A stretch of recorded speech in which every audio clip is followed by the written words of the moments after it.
কোনো একজন লোক এসে আমাকে বলতেছে, কিরে আব্দুল্লাহ, তুই কি নেতা হইতেছস? তোর মাথায় এত বড় বড় চুল। আমি তার দিকে তাকিয়ে দেখলাম তার মুখটা হাসি হাসি, খুবই খুশি। কথাটা বলল খুবই খুশি খুশি। আর আশেপাশের মানুষ যতগুলো লোক ছিল তারা সকলেই তার কথা শুনে হেসে দিল। আমি চিন্তা করলাম, অবশেষে হেসে হেসে বলতেছে, তো এটা তো অবশ্যই আর কি দুষ্টামি হতে পারে। আর তার সাথে আমার যে সম্পর্ক, তাতে করে সে আমার সাথে দুষ্টামি আর কি করতেই পারে। আমিও তার কথার উত্তরে বললাম, হ্যাঁ, আমি নেতা হচ্ছি আপনাদের ঠিক করার জন্য, ব্যাস। এরপর আমি সকলের দিকে তাকিয়ে দেখলাম সকলেই হাসতেছে, অর্থাৎ হাসির খোরাক হয়ে গেল আমাদের দুজনের কথোপকথন। সেখানকার কাজকর্ম শেষ করে আমি যখন আমার বাড়িতে চলে গেলাম, বাড়িতে গিয়ে ঘরের যে চৌকাঠ, দরজার নিচের যে অংশটা, ওই চৌকাঠ পাড়ি দিয়ে এক পা কদম আগালাম। আগানোর পর আমি বললাম, আব্বা, আমি চলে যাচ্ছি। আমি চলে যাচ্ছি এই কথাটুকু বলতে পারিনি, আমি শুধু বলছি আব্বা।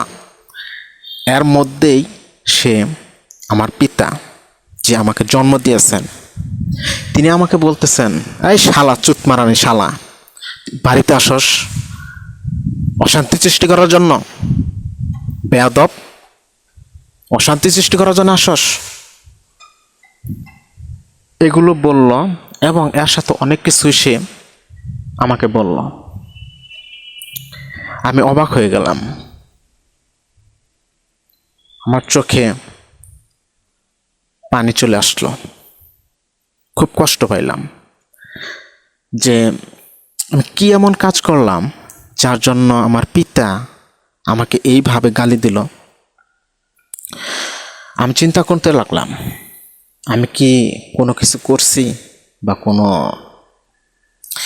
কিন্তু খুঁজে পেলাম না।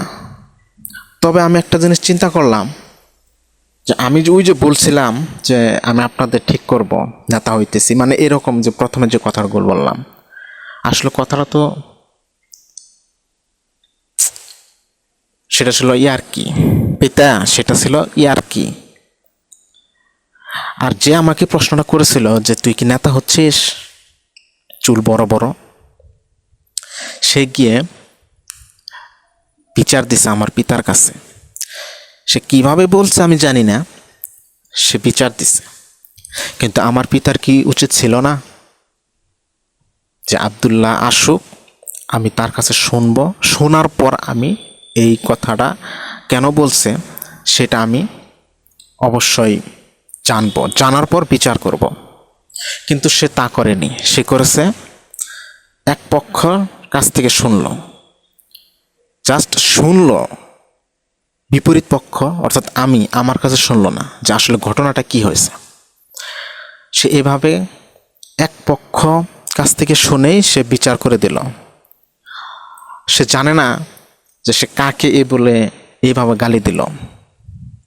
আমি পিতাকে বলতে চাই, এক পক্ষের কাছ থেকে বিচার শুনে যে বিচারের রায় দেন বিপরীত পক্ষের দিকে, সেটা একদমই উচিত না। এটা অন্যায়, এটা হচ্ছে স্বৈরাচারী আচরণ, যেটা আমি আপনার মধ্যে পাইছি। এটা উচিত না। তবে এগুলো আমি জীবনেও ভুলবো না, কখনোই ভুলবো না।